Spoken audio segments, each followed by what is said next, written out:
Welcome to the Socialette podcast, where we empower you with the marketing know-how you need to create the business of your dreams.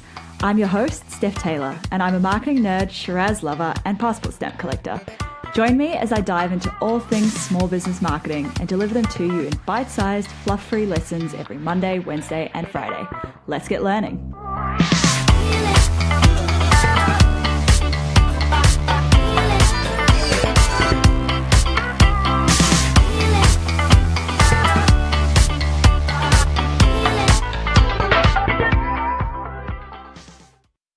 Hey, welcome to Socialette. This is episode 123. This episode is brought to you by my free ebook, 79 Ways to Uplevel Your Business. Inside the ebook, you'll find 79 juicy tips that you can implement in your business to start seeing some real growth. Head to stephtaylor.co/79, that's 79, to download it. Okay, if you've been following me for even just 5 minutes, you'll know that I'm a massive fan of content marketing. I think it's a great way for small businesses with relatively small budgets to stand out against their bigger competitors. Despite what so many people think, content marketing isn't just blogging.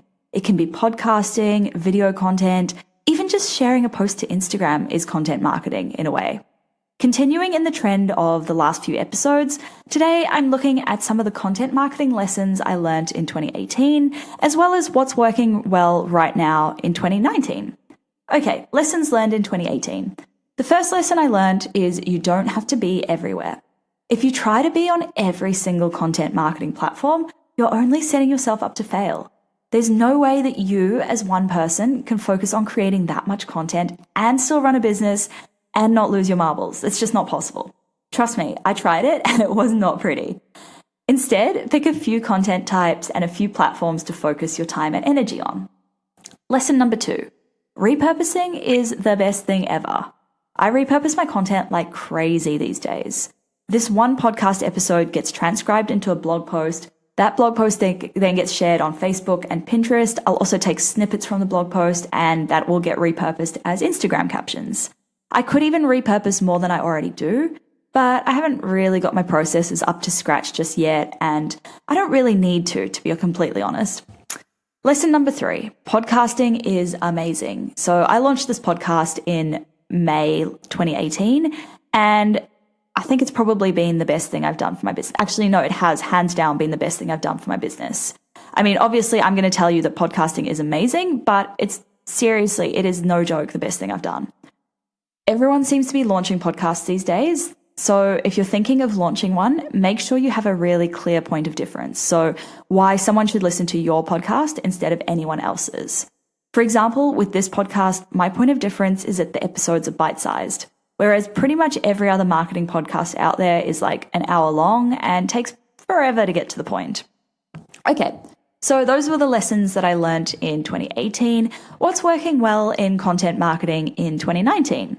Firstly, quality over quantity. And I think I mentioned this in the episode about Instagram marketing. And honestly, it could not be more relevant for content marketing. If you're publishing average content, it's just not going to cut it in 2019. There is so much content out there. It's just so overwhelming for the people who are consuming it. They just don't have the time to consume all of the content. So they're going to be a lot more selective about which content they do consume. If you've produced good content in the past, someone is much more likely to come back and consume your future content. So you want to make sure that you keep those people coming back by producing great quality content. And honestly, this goes for all kinds of content, from your Instagram posts to your podcast episodes to your videos.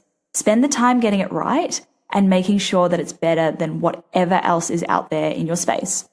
In fact, I'd almost go as far as to say that subpar content is disrespectful to the person who's consuming it. You're basically saying that you don't respect their time and that you don't think that they're worth the quality content. The second thing that's working quite well right now is working with influencers to create quality content. If you're a one-man band, it's always going to be a struggle to create new content. There are so many competing priorities, and content creation's probably not that high up your to-do list, even though it should be. So rather than hiring a team to create content or outsourcing to an agency, consider working with influencers. The kind of content they create will depend, of course, on what you're selling, but it could be video content of your product in use, or it could be product photos or reviews, etc., etc. Yes, you should expect to pay them for this. Free product usually isn't enough unless you're selling a really high ticket item or you're sending them overseas on an all expenses paid trip. Influencers get such a bad rap for asking for payment, but creating content is something that takes time. It's their job. You'd pay an employee to do this, so why wouldn't you pay an influencer? And the third thing that's working really well in content marketing in 2019 is live content.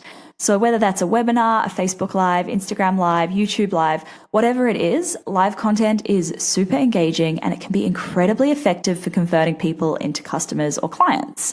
One way to get people to convert is to add scarcity or urgency to your live content. So, for example, tell the people attending live that they have 10 minutes to purchase if they want to get free shipping, or that you only have 10 spots remaining for clients this month, or whatever it is. Encourage people to interact. So get them to ask you questions, make sure you answer their questions, ask them for feedback, ask them to share their opinions. It's a two-way conversation, so make sure you're getting the audience involved. That's it for this episode. I hope this helps shape your content marketing efforts for 2019. Don't forget to head to stephtaylor.co/79 to download my free ebook. And if you've got just a little bit of time to spare, I'd really appreciate it if you could leave a quick rating and a review in iTunes or Apple Podcasts or wherever you listen to your podcast. That's it for this episode. Catch you next time.